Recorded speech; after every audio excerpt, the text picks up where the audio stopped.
আল্লাহ পাক 4 জন ফেরেশতা বানাইছেন বড়। এর মধ্যে জিবরাইল আলাইহিস সালাম হলেন সাইয়্যিদুল মালাইকা, ফেরেশতাদের সরদার। ওই ফেরেশতাদের সরদার জিবরাইল আলাইহিস সালাম 600 জানাহিন 600 নূরের পাখা দ্বারা ওনারে আল্লাহ বানাইছেন। মাত্র 2টা পাখা এইভাবে সরায়া দিয়া যদি একটা টান দেন, মুহূর্তের ভিতরেই জমিনে অবতরণ করে। জিবরাইল আমিনের পাখাগুলো 2টা যদি এভাবে ছড়ায় রাখেন, সূর্যের আলো জমিনে পড়ার কোনো জায়গা খালি থাকে না, কোনো ফাঁকা থাকে না। এত বিশাল পাখার অধিকারী মাত্র 2টা পাখা ব্যবহার করে দুনিয়াতে আসা যাওয়া করতে পারেন এমন 600 নূরের পাখাওয়ালা জিবরাইল আল্লাহর পক্ষ থেকে নবীর কাছে আসতে তো সময় 2-4 মিনিট 1 ঘন্টা হইলেই যথেষ্ট। হুজুর আকরাম সাল্লাল্লাহু আলাইহি ওয়াসাল্লাম সময় নিলেন 24 ঘন্টা। কম নিলেও তো পারতেন, বেশি নিলেন কেন? উম্মতে মুহাম্মাদিকে শিখায়া দিলেন, উম্মতেরা রে, তোমরাও যদি লেনদেন করো সময় বাড়ায়া করবা, লাভ হবে 2টা। বেশি সময় নিয়ে যদি লেনদেন করো তাহলে পেরেশানি তোমার থাকবে না। 2 নাম্বার, সময় আসার আগেই যদি পূর্ণ হয়ে যায় ওয়াদা, এই লোকটার সাথে মোহব্বত আগে যেমন ছিল তা কমবে না, দ্বিগুণ আরো বাড়বে। তো আমরার চরিত্র হইল, লাগে যদি 7 দিন লই 7 ঘন্টা গুরান দেয় দেলতাছি 5,000। গুরান তো আর শেষ হয় না, বছরের পর বছর যায়। ঠিক না বেঠিক? আসমানের দিকে তাকায়া আছে, কিন্তু 24 ঘন্টার ভিতরে তো জিবরাইল আসেন নাই। পরের দিন তারা হাজির। কই মুহাম্মদ? উত্তর দেও। মুহাম্মদ হরগিজ না গুফতা তা না গুফতা জিবরাইল। মুহাম্মদ হরগিজ না গুফতা তা না গুফতা জিবরাইল। জিবরাইল হরগিজ না গুফতা তা না গুফতা রব্বুল জলিল। মুহাম্মদ কিছুই বলতেন না, জিবরাইল বলে না দিলে। জিবরাইলও কিছুই বলতেন না, আল্লাহ বলে না দিলেন। জিবরাইল আসেন নাই, উত্তর কেমনে দিব? জিবরাইল তো আসেন নাই, উত্তর দিতে পারেন নাই। তারা মিছিল দেওয়া শুরু করলো, এতদিনে বুঝি আটকাইলাম, মুহাম্মদ সত্য নবী না, মুহাম্মদ সত্য নবী না, প্রশ্নের উত্তর দিতে পারল না। মিছিল দেওয়া শুরু করলো তারা। সাহাবীদেরকে দেখলেও তারা উস্কানি দেয়, মিথ্যা নবীর সাহাবী, মিথ্যা নবীর সাহাবী। বিভিন্নভাবে কষ্ট দেওয়া শুরু করলো। আমার আপনার পয়গম্বর আসমানের দিকে তাকান আর চোখের পানি ছাড়েন। আবু বকর সিদ্দিক রাদিয়াল্লাহু তাআলা আনহু নবীজির পাশে দাঁড়িয়ে বলেন, ওগো আল্লাহর পয়গম্বর, চিন্তার কোনো কারণ নাই, অবশ্যই আল্লাহ ওহী নাজিল করবেন।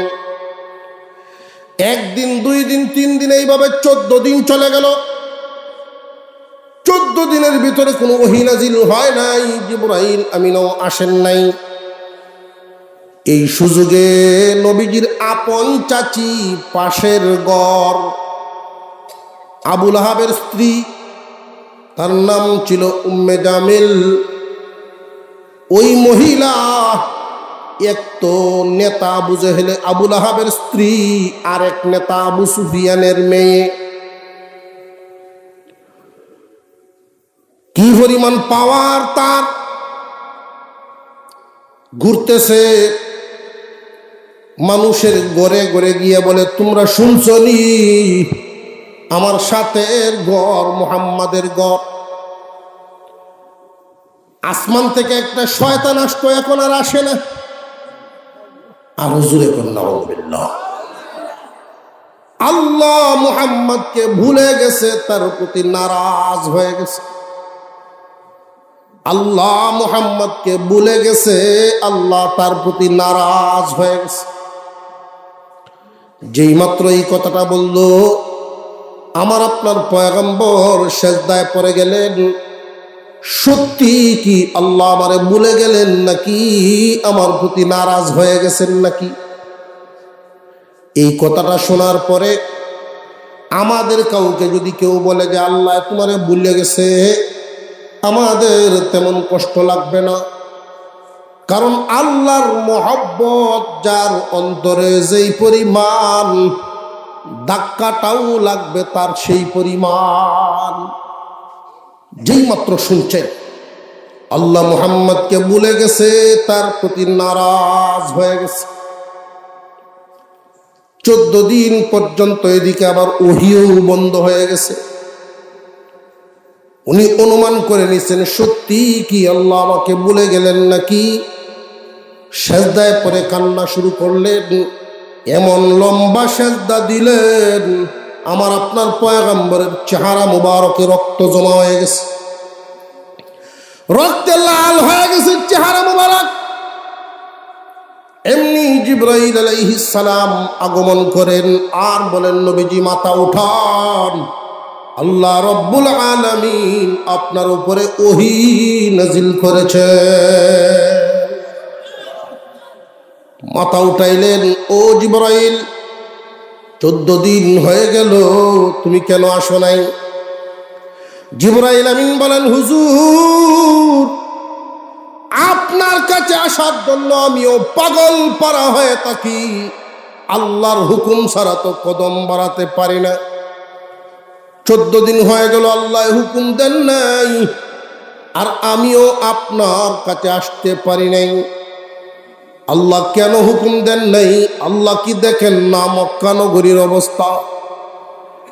আমার সাহাবীদেরকে মানুষেরা কত কষ্ট দেয়, আমাকে কি পরিমাণ কষ্ট দেয় আল্লাহ কি দেখেন না? কেন 14 দিন পর্যন্ত ওহী বন্ধ রাখলো? তোমাকে অনুমতি দেন নাই, তার কারণ কি? জিবরাইল আলাইহিস সালাম কুরআনুল কারীমের এক আয়াত পড়ে শোনায়া দিলেন, ওয়ালা তাকুলান্না লিশাইইন ইন্নী ফাইলুন যালিকা গাদা ইল্লা আন ইয়াশা আল্লাহ। ও আল্লাহর হাবিব, ভবিষ্যতে কারোর সাথে কোনো কিছু ওয়াদা করলে, কোনো কথার ওয়াদা হোক, যে কোনো কাজের ওয়াদা, ভবিষ্যতের কথা বললে ইনশাআল্লাহ ব্যতীত বলবেন না। নবীজি এদের সাথে বলেছিলেন 24 ঘন্টা পরে আইসা উত্তর দিব, ইনশাআল্লাহ বলেন নাই। আপনাকে ইনশাআল্লাহ শিক্ষা দেওয়ার জন্য 14 দিন পর্যন্ত ওহী বন্ধ। আস ইবনে ওয়াইল, নজর ইবনে হারেস, আবু জেহেল, আবু লাহাব, উতবা, শাইবা একসাথে তারা বসলো, বলা বলি শুরু করেছে, আমাদের দ্বারায় মুহাম্মদকে আটকানো সম্ভব না। তাহলে কেমনে আটকাইবা? মুহাম্মাদের গতি যদি থামাইতে হয়, তারে যদি আটকাইতে হয়, তৌরাত ইনজিলের আলেমদের পরামর্শ গ্রহণ করো। তখনকার জামানায় তৌরাত ইনজিলের আলেমগণ যদি পাইতে হয় মদিনায় যাইতে হয়। পাঠায় দেওয়া হলো লোক মক্কাবাসীর পক্ষ থেকে মদিনায়। তারা মদিনায় গেলেন, মদিনার আলেমদের শরণাপন্ন হলেন। ও তৌরাত ইনজিলের আলেমরা, আমাদের মক্কা নগরীর হালত খুব একটা ভালো না। আব্দুল্লাহর ছেলে মুহাম্মদ নিজেকে নবী দাবি করে, আমাদের বাপ দাদার ধর্ম বুলন্ডিত করতে পারছি না, আমরা আমাদের বাপ দাদার ধর্মকে দাফন করে দিয়া মুহাম্মদ নিজেকে নবী দাবি করা শুরু করলো। আমরা এই সমস্যার সম্মুখীন হয়ে আপনাদের কাছে আসলাম, কারণ আমাদের ঘরে ঘরে বাপে আর পুতের মধ্যে লাগছে ঝগড়া, ভাইয়ে ভাইয়ে ঝগড়া। কেউ মুহাম্মাদের কালিমা গ্রহণ করছে, কেউ করে নাই। নিজেদের ভিতরে দ্বন্দ্ব শুরু হয়ে গেল। নিরসনের জন্য আপনাদের শরণাপন্ন হলাম। মুহাম্মদ সত্য নবী নাকি মিথ্যা নবী, এটা আমরা এখনো কেউ সিদ্ধান্তে যেতে পারি না। মদিনার আলেমগণ পরের দিন ডাকলেন তাদেরকে, ও মক্কার মানুষ, আপনারাই বলেছেন মুহাম্মদ কোনো মাদ্রাসায় পড়ে নাই। মূর্খ মানুষ, তারে কিভাবে আপনারা নবী মানবেন? নবী হিসাবে মানতে রাজি না, এটা নিয়ে আপনারা ভাবছেন। আমরা 3টা প্রশ্ন শিখাইয়া দিচ্ছি আপনাদেরকে। এই 3 প্রশ্ন গিয়া মুহাম্মদকে করবেন। যদি 3 প্রশ্নের উত্তর দিতে পারে না, বুঝবেন নবী না, যা ইচ্ছা আপনারা করবেন।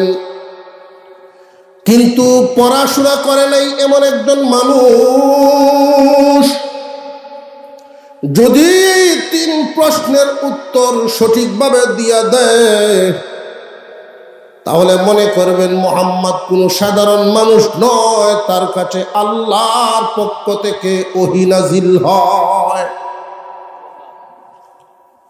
তারা ফিরে আসলো। আবু জাহেল, আবু লাহাব, উতবা, সাইবা নেতৃস্থানীয় লোকেরা নবীজির সামনে পরের দিন সকালবেলায় হাজির। আপনার আমার নবীর এক অভ্যাস ছিল, প্রতিদিন ভোরবেলা সবার আগে আল্লাহর ঘরে যাইতেন, এরপরে দুনিয়ার অন্য কাজ। কাবা ঘর না দেখলে নবীর ভালো লাগতো না, কারণ ঘরটা কার? আরো জোরে কর। নবীজি কোনো জায়গায় যদি বিশ্রামেও বসতেন, হেলান দিয়ে বসতেন, এমন ভাবে বসতেন যেন কাবা ঘর দেখা যায়। আল্লাহর ঘরের মহব্বত রসুলের অন্তরে এত বেশি ছিল। আল্লাহর মহব্বত যেমন, আল্লাহর ঘরের মহব্বতও তেমন। এই জন্য রসুল বলেন, কাবা ঘর এমন ঘর, একবার তাকাইলে 20 বার রহমত নাজিল হয়। একবার যদি কেউ তাকায়, 20 বার রহমত নাজিল হয়। মুহতারাম হাজিরিন, নবীজির সামনে চাচারা সব হাজির। আবু জাহেল, আবু লাহাব, উতবা, সাইবারা, ও বাতিজা, তোমার সাথে আমাদের ব্যক্তিগত কোনো আক্রোশ নেই। তুমি নবী দাবি করো, আমরা তোমারে মানি না। 3টা প্রশ্ন নিয়ে তোমার কাছে আসলাম। এই প্রশ্নগুলোর উত্তর যদি তুমি দিয়ে দাও, বুঝবো তুমি সত্য নবী। আগামীকাল থেকে কালিমার দাওয়াত চলবে। আর যদি এই প্রশ্নের উত্তরগুলো দিবার না পারো, মক্কায় কালিমার দাওয়াত আর চলবে না। আল্লাহর রসুল বলেন, আমি তো আপনাদের কারোর পারমিশন নিয়ে কালিমার দাওয়াত শুরু করি নাই। কালিমার দাওয়াত দেওয়ার দায়িত্ব দিয়েছেন আল্লাহ। প্রশ্ন কি করবেন সেইটা আগে করেন। আপনারা পরীক্ষা করার জন্য আসছেন, প্রশ্ন নিয়ে প্রশ্ন করেন। তারা প্রশ্ন একটা একটা করে শুরু করলো। 1 নাম্বার প্রশ্ন, মুহাম্মদ, পৃথিবীর জমিনে একজন মাত্র ব্যক্তি, তাম পৃথিবী আল্লাহ তারে ভ্রমণ করিয়েছেন। এমনকি কোন জায়গা থেকে সূর্য উঠে, কোন জায়গায় সূর্য ডুবে,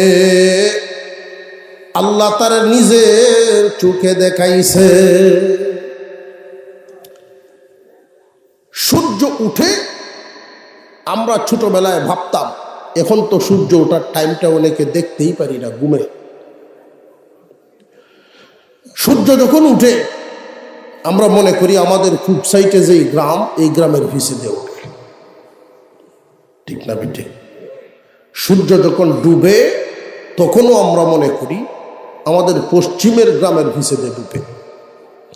আর তারা মনে করে তাদের পশ্চিমে যেই গ্রাম, ওদের পিছনে ডুবে। পৃথিবীর কেউ এই পর্যন্ত বলতে পারে নাই কোন জায়গা থেকে সূর্যটা উঠে কোন জায়গায় গিয়ে ডুবে। কিন্তু আল্লাহ তাআলা এমন একজন ব্যক্তি দুনিয়াতে পাঠিয়েছিলেন, আল্লাহর পছন্দের বান্দা, আল্লাহর এক প্রিয় বান্দা। উনি নিজের চোখেই দেখেছেন কোন জায়গা থেকে সূর্য উঠে কোন জায়গায় গিয়ে ডুবে। এই ব্যক্তিটার নাম কি বলবা? মুহাম্মদ। 2 নাম্বার, কয়েকজন যুবক ঈমান হেফাজতের জন্য মাতৃভূমি ত্যাগ করে, বাবার বাড়িঘর ত্যাগ করে পাহাড়ের গুহায় গিয়ে তারা লম্বা ঘুম দিয়েছিল, আশ্রয় নিয়েছিল এই যুবকদের ঘটনাটা তুমি বর্ণনা করবা। তারা কতদিন একটানা ঘুমেছিল। 3 নাম্বার, মানুষের ভিতরে রুহু আসা যাওয়া করে, রুহের বর্ণনা দিবা। হুজুর সাল্লাল্লাহু আলাইহি ওয়াসাল্লাম 3টা প্রশ্ন শুনলেন। তিনি বললেন, আমি তো আমার পক্ষ থেকে কিছু বলতে পারি না, আল্লাহ জিবরাইলকে জানাইবেন, জিবরাইল আমাকে জানাবেন। জিবরাইল আলাইহিস সালাম আমাকে বললে আমি আপনাদেরকে জানাইয়া দিব। তারা বলল, জিবরাইল আসতে কতক্ষণ সময় লাগবে? নবীজি সাল্লাল্লাহু আলাইহি ওয়াসাল্লাম বলেন, 24 ঘন্টা পরে আসবা। এর ভিতরে জিবরাইল আসবে। 24 ঘন্টার সময় নিলেন। তারা তো খুব খুশিবাসী হয়ে ফিরল। তারা মনে মনে ভাবছে, এতদিনে বুঝি মুহাম্মদকে আটকাইলাম। হুজুর সাল্লাল্লাহু আলাইহি ওয়াসাল্লাম আসমানের দিকে তাকায় আছেন। কখন আসবেন জিবরাইল? প্রশ্নের উত্তরগুলো জানবেন, শিখবেন, জানায়া দিবেন। আপনাদের কাছে জানার বিষয় হলো, জিবরাইল জমিনে আসতে কতক্ষণ লাগে? নবীজি সাল্লাল্লাহু আলাইহি ওয়াসাল্লামের কাছে 14 দিন ওহী বন্ধ। কোন কারণে? ইনশাআল্লাহর কারণে। উম্মতে মুহাম্মাদি যখন শুনবে, ইতিহাস জানবে।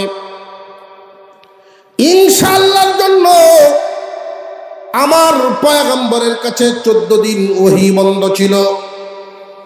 উম্মতে মুহাম্মাদি ইনশাআল্লাহর আমল ছাড়বে না। ইনশাআল্লাহর আমল মুহাম্মাদের উম্মত ছাড়বে না।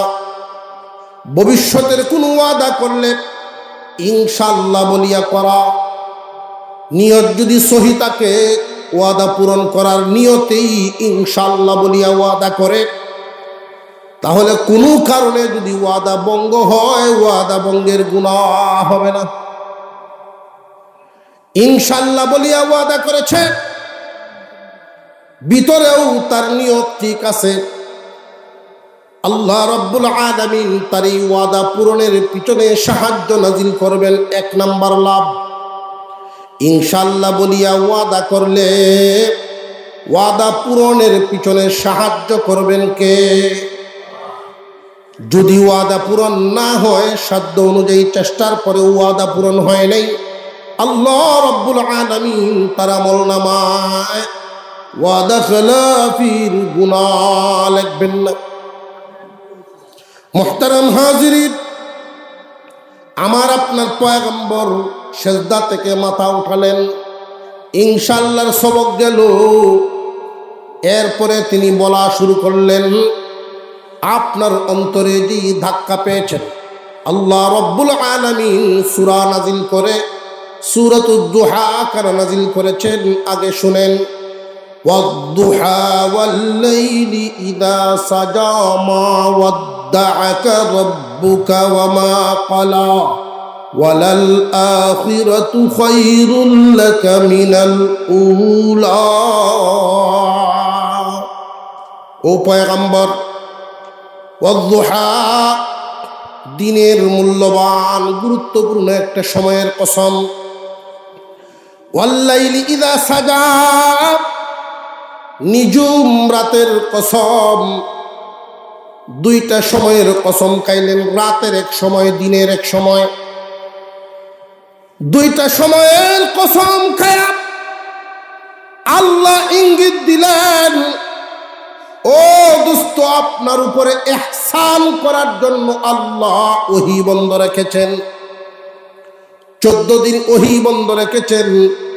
দুই শব্দের কসম খায়া তিনি বলেন, মা ওয়াদ্দাআকা রাব্বুকা ওয়া মা ক্বালা। আপনার রব আপনাকে বলেন নাই, আপনার প্রতি নারাজ হন নাই। আপনার রব আপনাকে বলেন নাই, আপনার প্রতি নারাজ হন নাই। রাত এবং দিনের কসম খায়া আল্লাহ ইঙ্গিত দিলেন, ও দোস্ত আমার, ওহী মূলত বন্ধ রাখার কারণ, ওহী ভারী জিনিস, হরদম যদি লাগাতার নাজিল হইতেই থাকে আপনার কষ্ট হবে, কষ্ট যেন কম হয়, এই জন্যই ওহী নাজিল কয়েকদিন বন্ধ রাখলাম। রাত এবং দিনের কসম খায় আল্লাহ বুঝাইলেন, দোস্ত, লাগাতার যদি 40 দিন বা 1 মাস পর্যন্ত শুধু দিনেই তাকে রাত না আসে, মানুষের জন্য কষ্টকর। শুধু যদি একাধারে রাতেই তাকে দিন না আসে, তবু মানুষের জন্য কষ্টকর। রাতের পথে দিন আসবে, দিনের পরে রাত আসবে, রাতের পরে দিন আসবে, দিনের পথে রাত আসবে। এটাই হইল মানুষের জন্য আরামদায়ক। ওহী নাজিল হবে বন্ধ হবে, নাজিল হবে বন্ধ হবে, এটা আপনার জন্য আরামদায়ক। আপনাকে বিশ্রাম দেওয়ার জন্য আমি ওহী বন্ধ করলাম, মূলত আপনাকে বলে যাই নাই, আপনার প্রতি নারাজও হই না। ইনশাআল্লাহ শিক্ষা দেওয়া, আপনাকে বিশ্রাম দেওয়া। ও পয়গম্বর, এদের কথায় আপনি যতটুকু আঘাত পেয়েছেন, 14 দিন পর্যন্ত যতটুকু আঘাত পাইলেন, ব্যথা পাইলেন অন্তরে, এই ব্যথাটা দূর করার জন্য আমি আল্লাহ আপনার জন্য পুরস্কার ঘোষণা করলাম। তবু আপনি খুশি হয়ে যান, কারণ অন্যান্য নবীগণ আর আমার আপনার নবীর শান মান মর্যাদায় বেশ কম আছে। অন্য নবীরা আল্লাহকে খুশি করার জন্য পাগল পারা থাকতেন, সারা জীবন ভর এই চেষ্টা করতেন কেমনে আল্লাহকে খুশি করা যায়। আর আমার আপনার পয়গম্বরের শান মান মর্যাদা হলো আল্লাহ আমার আপনার নবীকে কেমনে খুশি করা যায় এই দিকে লক্ষ্য রাখতে। মুহতারাম হাজিরিন, শেষ নবী এবং শ্রেষ্ঠ নবীর উম্মত আমরা।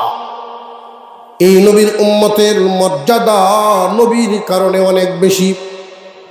নবীর কারণে উম্মতের মর্যাদা এমন বেশি, তারা পরিশ্রম করবে কম, বদলা পাবে বেশি। নামাজ পড়বে 5 ওয়াক্ত, সওয়াব পাই আমরা 50 ওয়াক্তের। নামাজ পড়ে 5 ওয়াক্ত, সওয়াব হয় 50 ওয়াক্তের। এই উম্মত ইবাদত করবে 1 রাত্রি, সওয়াব মিলবে 1000 মাসের চেয়েও বেশি। এই উম্মতের জন্য আল্লাহ অনেক অনেক ফজিলতপূর্ণ নিয়ামত আল্লাহ বৃদ্ধি করে দিয়েছেন। আল্লাহ তাআলা ঘোষণা দিলেন, দোস্ত, 14 দিন পর্যন্ত ওরা আপনারে কষ্ট দিয়েছে, আমার পক্ষ থেকে পুরস্কার ঘোষণা গ্রহণ করেন। ওয়ালাল আখিরাতু খায়রুল লাকা মিনাল উলা। ইহকাল থেকে পরকাল, বর্তমান থেকে ভবিষ্যৎ, আপনার জন্য আমি আল্লাহ মঙ্গল রাখিয়াছি। খুশি হয়ে যান। ওয়ালাসাউফা ইউতিকা রাব্বুকা ফাতারদা। আপনাকে আল্লাহর নিয়ামত দ্বারা সন্তুষ্ট করা হবে। অচিরেই আপনাকে এমন খুশি করা হবে, যেই নিয়ামত পায় আপনি রসুল খুশি হয়ে যাবেন। যেই মাত্র এই আয়াতখানা নাজিল হলো, আমার আপনার নবী মুস্কি একখান হাসি মারলেন। আবু বকর সিদ্দিক বলেন, একটু আগে কানলেন, এখন মুস্কি হাসেন, কারণ কি? আরে আবু বকর, এই আয়াতের মর্ম বুঝো নাই। আল্লাহ বলেছেন আমাকে খুশি করবেন, কিয়ামতের কঠিন ময়দানে আল্লাহ আমারে নিয়ামত দিতেই থাকবেন, দিতেই থাকবেন, দিতেই থাকবেন, আমি নবী খুশি হইব না। আল্লাহ বলেছেন খুশি করবেন। জিজ্ঞাসা করবেন, ও দোস্ত আমার, কি পাইলে আপনি খুশি হবেন? ওই দিন আমি জানাবো, আল্লাহ আমার সমস্ত উম্মত নিয়ে জান্নাতে যেতে পারলে খুশি হব। আল্লাহ তো বলছেন খুশি করবেন। আল্লাহর পক্ষ থেকে কিয়ামতের দিন ঘোষণা করা হবে, রসুলের উম্মত একদল হইল কাজের উম্মত, আর একদল নামের উম্মত। যে সমস্ত গুণের উম্মতেরা আছে, গুণে গুণান্বিত, রসুলের মহব্বত তাদের অন্তরে এত বেশি, রসুলের তরিকা বা রসুলের দিনের জন্য দুনিয়ার কুরবানি দিতে প্রস্তুত। দুনিয়াবি কোনো লাভ ছুটে গেলেও ছুটে যাবে, তবু ধর্মীয় কোনো ক্ষতি যেন না হয়। দিনের জন্য, ইসলামের জন্য যারা কুরবানিওয়ালা হয়, ওদের মর্যাদা বাড়ে। মুহতারাম হাজিরিন, আল্লাহর পক্ষ থেকে ওই দিন জানায় দেওয়া হবে, ও দোস্ত আমার, যারা আপনার সত্যিকারের উম্মত, যান এদেরকে নিয়ে আপনি জান্নাতের ভিতরে চলে যান। ওই দিন নবীজি দুইখানা হাত প্রশস্ত করবেন। এই দুইখানা হাত আল্লাহর কুদরতে কিয়ামতের কঠিন ময়দানে, হাসরের মাঠে, এক হাত এক কিনার পর্যন্ত লাগাল পাবে, আরেক হাত আরেক কিনার পর্যন্ত লাগাল পাবে। এইভাবে নবীজি এক হাত ধরেন, একজনের সাথে আরেকজনকে ধরাইবেন, আরেকজনের সাথে আরেকজনকে ধরাইবেন, রসুলের সাথে করে একসাথে জান্নাতে ঢুকবেন। প্রশ্ন জাগতে পারে, হুজুর জান্নাতের দরজাটা কতখান বড় হইব? কেমনে ঢুকবো আমরা একসাথে রসুলের পিছনে পিছনে? কেমনে ঢুকবো? জান্নাতের এক একটা দরজা, নবীজি যেই ঘোষণাটা দিয়েছেন, যেই জায়গার কথা, মদিনা থেকে সানা, বর্তমান ওমানের একটা জায়গা, ওমানের রাজধানী, ওই এলাকা পর্যন্ত ২৫০০ মাইল প্রশস্ত হবে। ২৫০০ মাইল প্রশস্ত হবে জান্নাতের এক একটা দরজা। এই গেট দিয়া আল্লাহর পয়গম্বর সত্যিকারের উম্মত, আশেক উম্মতগণকে নিয়ে জান্নাতে ঢুকবে। হুজুর সাল্লাল্লাহু আলাইহি ওয়াসাল্লামকে আল্লাহ খুশি করার জন্য এই সুসংবাদ দিলেন, ও দোস্ত আমার, আপনাকে আমি এমন নিয়ামত দান করেছি, আপনাকে মূলত ভুলি নেই, আপনার প্রতি নারাজও হই নাই। ওহী বন্ধ রাখলাম 14 দিন। কেন? ইনশাআল্লাহ শিক্ষা দেওয়ার জন্য। 2 নম্বর, আপনাকে প্রশান্তি দেওয়ার জন্য। এই সুযোগে মক্কাবাসী আপনাকে যে কষ্টটা দিল, এই কষ্টের বদলা হিসাবে আমি আল্লাহ আপনাকে পুরস্কার ঘোষণা করলাম। কি পুরস্কার? বর্তমান থেকে ভবিষ্যৎ, ইহকাল থেকে পরকালে আপনার জন্য কল্যাণ রহিয়াছে। এই কল্যাণের অর্থ মুফাসসিরিনে কেরাম অনেকগুলো করেছেন। এর মধ্যে একটা কল্যাণ হলো, হাসরের মাঠে সব মানুষ হেঁটে হেঁটে আল্লাহর সামনে দাঁড়াবে, শুধু আমার আপনার নবীকে আল্লাহ হাঁটায় নিবেন না। একটা উট দেওয়া হবে, উটের পাগুলো থাকবে স্বর্ণ এবং রূপা দিয়া বাদাই করা, লাগাম থাকবে হীরা মানিক মুক্তা দিয়া, রেশম কাপড়ের গদি। আল্লাহর পয়গম্বর যখন সোয়ার হবেন, আল্লাহ বলবেন আপনার একজন সাহাবীকে ডাক দেন লাগাম ধরার জন্য। নবীজি বলবেন, আল্লাহ আজকের এমন দিনে মর্যাদা দিয়েছেন, আপনি আমার সাহাবী কে লাগাম ধরবেন, নামটাও বলে দেন আপনি। আল্লাহর কুদরত, লাগাম ধরো, পয়গম্বরকে সামনে নাও। হযরত বেলাল লাগাম ধরে নিয়ে যাবে। কল্যাণের আরেকটা অর্থ হলো হাউজে কাউসার। হাউজে কাউসারের পানিটা 3টা গুণ বিশিষ্ট হবে। কয় গুণ? দেখতে হবে দুধের চাইতেও সাদা, সুবহানাল্লাহ। খাইতে হবে মধুর চাইতে মিষ্টি, সুঘ্রাণ হবে মিষ্টি আম্বরের চাইতেও বেশি। 3 গুণ বিশিষ্ট 1 গ্লাস পানি যদি ওই দিন কেউ পান করে, জান্নাতে ঢোকার আগ পর্যন্ত পানির পিপাসা লাগবে না। সাহাবীরা বলেন, নবীজি পানপাত্র কি পরিমাণ থাকবে? আল্লাহর রাসূল বলেন, আসমানের তারকা যেই পরিমাণ পানপাত্র হবে ওই পরিমাণ। স্বর্ণের পেয়ালা, লোকেরা দলে দলে আসবে, উম্মতে মুহাম্মাদি পরিচয় দিবে, আমরা ওই জামানার উম্মত, ওই এলাকার উম্মত। গ্লাস হাতে নিবে, পানি পান করে করে যাবে। একদল কপালওয়ালা লোক থাকবে, একদল খুশনসিবওয়ালা লোক থাকবে, যারা সরাসরি রসুলের হাত মুবারক থেকে পানি পান করবে। এটা সবাই পাবে না। যে সমস্ত মানুষেরা নবীজির দ্বীনের জন্য কুরবানি করেছে, আল্লাহর রসুলের মহব্বতে দুনিয়ার স্বার্থ ত্যাগ দিছে, ওই সমস্ত মানুষদেরকে মহান আল্লাহ হাউজে কাউসার পানি পান করাইবেন স্বয়ং রসুলের হাত মুবারক থেকে। কল্যাণের আরেকটা অর্থ হল সমস্ত নবীগণ জান্নাতের সামনে গিয়া অপেক্ষা করতে থাকবে। আদম নবী থেকে নিয়ে ঈসা নবী পর্যন্ত জান্নাতের সামনে অপেক্ষা। কেন? যে জান্নাতের দরজা খুলে দাও। ফেরেশতারা বলবে, না, খোলার সময় এখনো হয় নাই। আমি আদম নবী সফিউল্লাহ, জান্নাতের দরজা খুলে দাও। না, মাফ করবেন, জান্নাতের দরজা খোলার সময় কোনো হয় নাই। নূহ আলাইহিস সালাম বলবেন, আমি নূহ পয়গম্বর, দরজা খুলে দাও। না, এখনো সময় হয় নাই। মূসা আলাইহিস সালাম বলবেন, আমি মূসা কালিমুল্লাহ।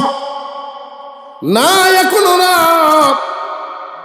ঈসা নবী পর্যন্ত যখন সবার পরিচয় মিলবে, সাহাবীরা ফেরেশতারা জিজ্ঞাসা করবে, সমস্ত নবীর নাম শুনলাম, মুহাম্মদ নবীর নাম তো শুনলাম না, উনি কি এখানে আসেন নাই? না, উনি এখানে আসেন নাই। উনি একবার যান জাহান্নামের দরজায়, একবার যান হাসরের ময়দানে। ইয়া উম্মতি, ইয়া উম্মতি বলে কান্দেন। আল্লাহর ফেরেশতারা জানায় দিবেন, তাহলে জেনে রাখুন, মুহাম্মদ নবী যতক্ষণ পর্যন্ত না আসবেন, এতক্ষণ পর্যন্ত জান্নাতের দরজা খোলা হবে না। তার কারণ হলো জান্নাতের দরজার চাবিটা নবী মুহাম্মদুর রাসূলুল্লাহর হাতে। ইহকাল এবং পরকালের বহু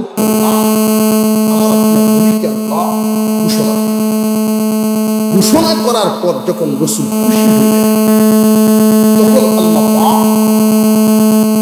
কিছু কথা বলতেছেন, ও দোস্ত, এদের কথায় আপনি ভাবছেন আমি ভুলে গেছি। আলাম ইয়াজিদকা ইয়াতীমান ফাআওয়া, আপনাকে কি আমি ইয়েতিম অবস্থায় পাই নাই? আপনি কি ইয়েতিম ছিলেন না? জায়গায় জায়গায় আমি অভিভাবক মিলাই দিছি। যদিও আপনাকে আমি ইয়েতিম বানায় দুনিয়ায় পাঠাইলাম, কিন্তু আমার রহমতের ছায়া সব সময় হামেশা আপনার উপরে দিয়া রাখছি। যেখানেই গেছেন এমন ভাবে রহমত সাথে দিছি, সব যেন আপনার বক্ত হয়। হালিমাতুস সাদিয়ার ঘরে মুহাম্মদ এমন রহমত, এমন বরকত ঢুকায়া দিলেন যেন মুহাম্মাদের যত্ন বাড়ে, আল্লাহর দুস্তের যত্ন বাড়ে। হালিমা নিজের সন্তানকে রাখতেন হাতের উপরে, আমার আপনার নবীকে রাখতেন বুকের উপরে। খাদিজাতুল কুবরা আর বাড়িতে গেলেন, কানে কানে নবী মুহাম্মদুর রাসূলুল্লাহর বিরুদ্ধে অন্যান্য রাকালেরা এসে কান পরা দেয়, ও খাদিজা, ও আমাদের মালকিন, শুনেন, মুহাম্মদ নামক যেই বালককে আপনি নিয়োগ দিছেন ছাগল বড়া বকরি বেড়া রাখার জন্য, হাওরে তার বন্টনের বকরি বেড়া লইয়া যায় ঠিকই, কিন্তু ঠিক মতে ঘাস পানি খাওয়ায় না। এইভাবে যদি লালন পালন করে বেশি লাভবান হতে পারবেন না। খোঁজ নিয়ে দেখেন খাদিজাতুল কুবরা রাদিয়াল্লাহু আনহা গভীর রজনীতে দুইজন সাথে নিয়ে রওনা দিলেন রাকালদের অবস্থানের জায়গায়। নিজের চোখে দেখতেছেন, এক একটা ঘরে যান ছাগল বকরি বেড়া দেখেন, এক একটা ঘরে যান ছাগল বকরি বেড়া দেখেন। জিজ্ঞাসা করলেন মুহাম্মদ যে বালক, বকরি ভেড়াগুলো কোন ঘরে আছে আর সে কোথায়? যে ওই কিনারের যেই তাঁবুটা আছে, যেই ঘরটা, ওইখানে তার বকরি ভেড়াগুলো থাকে, সে ওইখানেই ঘুমায়। খাদিজাতুল কুবরা যখন গেলেন, ওই ঘরের দরজাটা মাত্র খুললেন, ছাগল যেই ঘরে থাকে, ঘরে গিয়ে ঢুকলেই বোঝা যায় একটা দুর্গন্ধ আছে না নাই? আজীব ব্যাপার খাদিজার নাকে। মুহাম্মদ যে ছাগল বকরি বেড়া পালেন, এই ঘর থেকে কোনো ছাগলের দুর্গন্ধ নাই, এখান থেকে সুগন্ধি বের হয়। আরো জোরে কন্যা, সুগন্ধি এমন ভাবে বের হয়। খাদিজাতুল কুবরা বলেন, কত দেশের সুগন্ধির ঘ্রাণ নিলাম, এমন সুগন্ধি আমার জীবনে কোনোদিন পাই নাই। ঘরের কোনার দিকে তাকাইলেন, 12 বছর বয়স আমার আপনার নবী ছাগলের রাকাল সেজে ওই ঘরের কোনায় শুয়ে আছেন।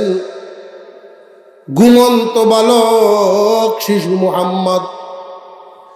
খাদিজাতুল কুবরার চোখে আল্লাহ বাসায় দিলেন, উনি তাকায় দেখেন ঘরের কোনায় যেন পূর্ণিমার চাঁদ উদয় হয়ে আছে। খাদিজা ওই দিনই বুঝছেন, ওই দিনই টের পেয়ে গেছে মুহাম্মদ কোন সাধারণ মানুষ না। ছাগল বকরি ভেড়ার গুরু খাদিজাতুল কুবরা যখন তাকাইলেন, এক একটা চেহারা এত মায়া লাগে, প্রাণীগুলো দেখলেই মায়া লাগে। আল্লাহর রাসূল সাল্লাল্লাহু আলাইহি ওয়াসাল্লাম ওই ছাগল বকরি ভেড়া নিয়ে যখন মাঠে যাইতেন, সামান্য একটু সময় খাইতো, বেশিরভাগ সময় সব বকরি ভেড়া নবীজিকে ঘিরে নিয়ে বৈশা থাকে। কত ভাগ্যবান সেই ছাগল বকরি ভেড়ারা। হুজুর সাল্লাল্লাহু আলাইহি ওয়াসাল্লামকে আল্লাহ জানায় দিলেন, দোস্ত, আপনাকে আমি এতিম পাইছি, যাবা জায়গায় জায়গায় অভিভাবক মিলায়া দিছি। আপনি গরিব ছিলেন, আমি ধনী বানায়া দিছি। খাদিজার অন্তরে আপনার মর্যাদা বৃদ্ধি করে দিয়েছি। যুবক মুহাম্মদ যখন রাস্তা দিয়ে হাঁটেন, খেজুর গাছ ঝুঁকে যায় ছায়া দেওয়ার জন্য। আর এই দৃশ্যটা খাদিজা পাহাড়ের টিলা থেকে তাকায় দেখেন আর আজীব হয়ে যায়। যুবক মুহাম্মদ যখন হাওরে বসা থাকেন কোথাও, পাহাড়ের আশেপাশে থাকলে পাহাড়ের পাথর, পাহাড়ের টিলা জায়গা ছেড়ে দেয়, পাহাড়ের পাথর জায়গা ছেড়ে দিয়ে সূর্যের তাপ যেন মুহাম্মদের কষ্ট না দেয়, ছায়া দেওয়া শুরু করে। ওই পাথর এমন ভাবে তাকে যেন শূন্যে থেমে আছে। খাদিজায় দেখে বক্ত নিজের থেকে প্রস্তাব দেন, আপনি আমারে গ্রহণ করেন, বিবি হিসেবে গ্রহণ করেন, আপনার খাদেমা বানান। নবীজি বলেন, আমার তো গার্জিয়ান আছেন আবু তালেব, আমার চাচা। চাচাকে জানাইলেন, চাচা আসছেন, বিয়ে শাদী করাইলেন। বিয়ের খুতবা নবীজির চাচা আবু তালেব দিয়েছিলেন। খুতবায় যখন পাঠ করেন, খুতবার মধ্যে উনি বলেছিলেন, খাদিজা গো, তুমি বড় ভাগ্যবতী একজন নারী। খুতবায় বলেন, খাদিজা, এটা মনে করিও না, আমার বাতিজা বড় অসহায়। তোমার সম্পত্তি আছে, তোমার সম্পদ আছে জানি, আরব বিশ্বের তখনকার জরিপে খাদিজা আরব বিশ্বের 5 নাম্বার ধনী। খাদিজা, তুমি ধনী ঠিক, কিন্তু আমার বাতিজার মতো এমন যুবক দুনিয়ায় খুঁজে পাইবা না। আমার বাতিজার মতো এমন চরিত্রবান, আকলমন্দ, এমন আচরণওয়ালা তামাম দুনিয়ায় তুমি পাইবা না। খুতবা এটা বুঝাইছেন, খাদিজা তুমি ধনী হইতে পারো, উত্তম আমার বাতিজা। বাসর রজনী, বাসর রাত্রি সকল চাবি নবীজির পায়ের সামনে দিয়েছিল, মুহাম্মাদের সামনে। খাদিজা বলেন, আমার সহায় সম্পত্তি আজ থেকে আপনি মালিক। আল্লাহ বলেন, দোস্ত, আলাম ইয়াজিদকা ইয়াতীমান ফাআওয়া ওয়া ওয়াজাদাকা দাল্লান ফাহাদা ওয়া ওয়াজাদাকা আইলান ফাআগনা। আপনি গরিব ছিলেন, আমি ধনী বানাইছি। এখন আরব বিশ্বের 5 নম্বর ধনী মুহাম্মদ। রসুলের যে তবিয়ত, মানসিক যে হালত, উনি বিশ্ব নবী, দুজাহানের বাদশাহ, কিন্তু থাকতে পছন্দ করতেন গরিব গুরাবার মতো। যিনি ফু দিলে পাথর সোনা হয়ে যায়, উনি গরিব। আল্লাহর রাসূল সাল্লাল্লাহু আলাইহি ওয়াসাল্লাম মক্কায় হজ পালন করে উনি 100 উট কুরবানি করেছিলেন। আর এখন কত রাজা বাদশাহ হজ পালন করে 100 উট কুরবানি দেওয়া, এই ইতিহাস এখনো কেউ গড়তে পারে নাই। আল্লাহর রাসূলকে আল্লাহ ধনী বানায় দিলেন, ধন সম্পদ আল্লাহর রাস্তায় দিয়ে দিলেন। ধনীত্বের হালত, উনি বাদশাহী গ্রহণ করেন নাই, গরিবদের সাথে থাকতে উনি পছন্দ করতেন। রাসূল বলেন, যারা দুনিয়ায় গরিব আর সবরি যদি হয়, একজন দুনিয়ার গরিব মানুষ যদি সবরি হয়, হামেশা নফল ইবাদতের মধ্যে শামিল হয়। কিয়ামতের দিন তার হিসাব নিকাশ অল্প হবে। ধন সম্পদের পাহারা কঠিন কাজ, একটু যদি উলট পালট হয়ে যায় আল্লাহর সামনে আসামি। এই পরিমাণ সম্পদ যে কাউকে দেওয়া লাগে না, কারোর কাছে চাওয়াও লাগে না, এটাই হলো সর্বোত্তম। কেউ দেওয়ান লাগে না, চাওয়াও লাগে না। জাকাত যদি আইসা যায় আবার আপনার উপরে, তাহলে দেওয়ান লাগবে, না দিলে আসামি। দিতে হবে হিসাব করে, নইলে আসামির কাজ করায় থাকতে হবে। এই মালের হেফাজত, মালের জিম্মাদারি বড় কঠিন কাজ। এই জন্য এমন জীবনযাপন, কাউরে দেওয়ানো লাগে না, চাওয়ানো লাগে না, এটি হলো সবচেয়ে উত্তম। আল্লাহ তাআলা আমার আপনার নবীকে বলেন, দোস্ত, আপনি এবং আপনার উম্মতদেরকে জানায়া দেন, এতিমদেরকে কখনো ধমক দেওয়া যাবে না। কারণ আপনি এতিম ছিলেন, আমি আল্লাহর দয়ার ছায়া দিয়ে রাখছি। দুনিয়াতে যত বসবাসের ঘর আছে, ওই ঘর সর্বোত্তম ঘর, যেই ঘরে এতিম থাকে আর এদের দেখাশোনা করা হয়। এতিমের মাথায় যদি কেউ হাত বোলায় দেয়, হাতের নিচে যতটা চুল পড়ে, প্রত্যেকটা চুলের বিনিময়ে তার আমল নামায় নেকি ওঠানো হয়। কেউ যদি অন্যায়ভাবে এতিমের উপরে জুলুম করে, আল্লাহর আরশ সাথে সাথে নড়ে ওঠে। কেউ যদি অন্যায়ভাবে এতিমের মাল খায়, আল্লাহ বলেন, সে তো মাল খায় নাই রে, আগুন খাইল। কোরআন শরীফের আয়াত। আর আগুনের কাজ ছাই বানায় দেওয়া, তার নিজের যেটা ছিল ওইটাও ছাই হয়ে যাবে, এটাও থাকবে না। আমরা না বুঝার কারণে অনেক সময় এতিমের মাল খায় লাগে। তবে কেউ খায় জুলুম করে, কেউ খায় না জানিয়ে। না জানিয়ে কেমনে? একজন মানুষ এতিম রেখে গেছেন, তার বন্টনে সম্পদও আছে। এই যে সম্পদ তৈরি, উনি মারা গেল, সম্পদের মালিক এখন কি মুর্দা না এতিম? এতিম। এই এতিমদের মাল থেকে যখন মেমানি করা হয়, এটা এতিমদের মাল হয়। অনেক সময় ভাইয়েরা দরদি দেখায়, আমার ভাইয়ের কান্দ কুদাল লয়ে ঘুরতেছে। যদি এই দরদ ভাইদের থাকে তাহলে নিজেদের পয়সা দিয়ে করতে হবে, এতিমের পয়সা না। মনে থাকবো মাসালা, এটা মনে থাকবো কি? অনেকেই এই দরদটা দেখাইতে যায়। আমার ভাই অত কিছু তো হয়ে গেছে, তার নামে একটা মেমানি হইতো না, এটা কোনো কথা? এই মালের মালিক তো এতিমরা। এতিমদের মাল তুমি খাইবা, মানুষকে খাওয়াইবা। এতিমরা তো এখনো বয়সে পূর্ণতায় পৌঁছে নাই, বরং সকলের দায়িত্ব হলো এতিমের মাল হেফাজত করা। আমরা না বুঝার কারণে মেমানি খায়া নাই। বুঝে আসতেছে ভাই? জুলুম করে কারা খায়? যে এতিমের মাল যেটা পাইব সে বন্টনে হিসাবে পায়। এতিম মারা গেল, এতিমের বাপ মারা গেল, এতিমরা তো এখন জায়গা জমি পাওয়ার কথা, কিন্তু জায়গা সব যৌথ, এখনো বন্টন হচ্ছে না। তো সাসারা সুযোগ পাইলে রাস্তা সাইডের ডি দামি ডি যেটি এটি নিব নিজেরা, আর এতিমরে দিব আরো। এমন ঠেলা ঠেলেও যেন না হয়, ইনসাফের বন্টন হওয়া চাই। এতিমকে যদি কেউ সুযোগে ঠকায় দেয়, এতিমের মাল খাওয়া আগুন খাওয়া। আল্লাহ হেফাজত করে দেব বলি আমিন।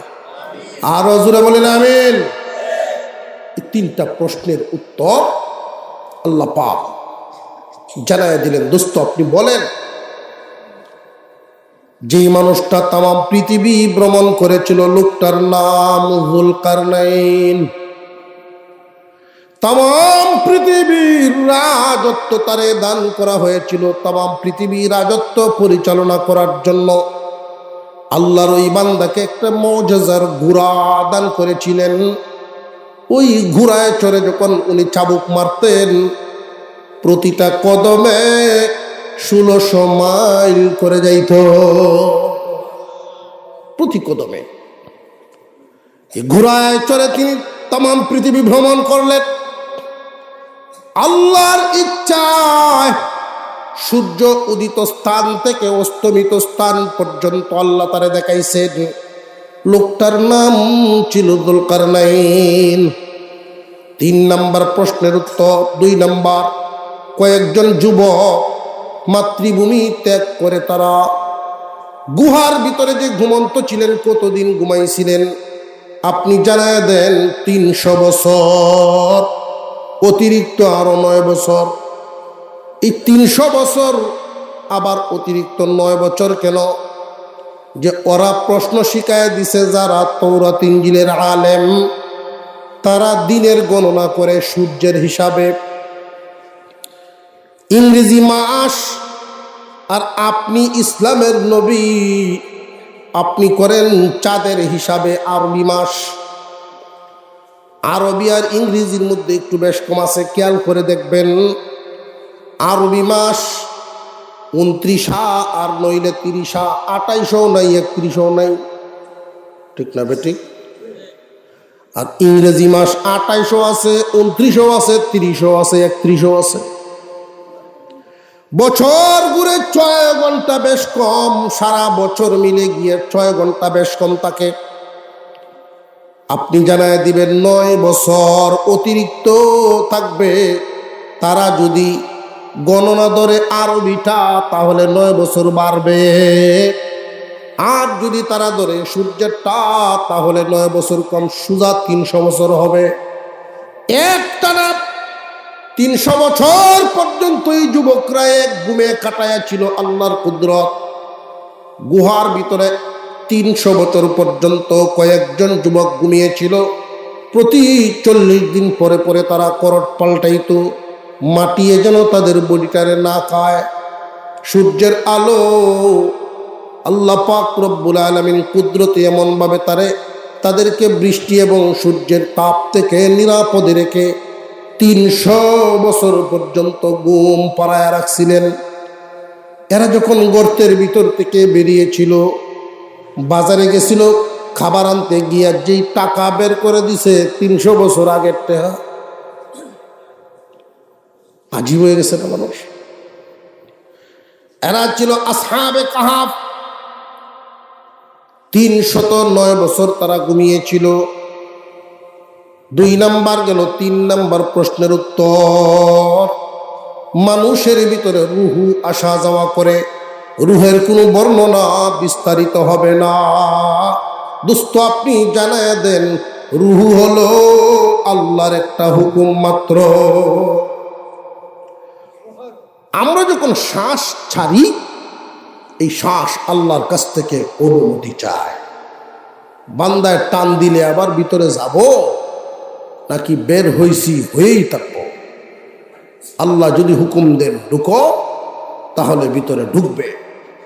আপনি আমি টান দিলে ভিতরে নিতে পারো। আর যদি আল্লাহ হুকুম না দেন, তাহলে টান দিলে আর ভিতরে নেবে না। ইন্না লিল্লাহি ওয়া ইন্না ইলাইহি রাজিউন। খেলা হয় না। কয়েকদিনের দুনিয়া। ইসলাম সত্য, এতে কোনো সন্দেহ আছে কি? আমার নবী সত্য, কোরআন সত্য, এই দুনিয়া ছাড়তে হবে, এটাও সত্য। আল্লাহর সামনে হাজিরে দিতে হবে, এটাও সত্য।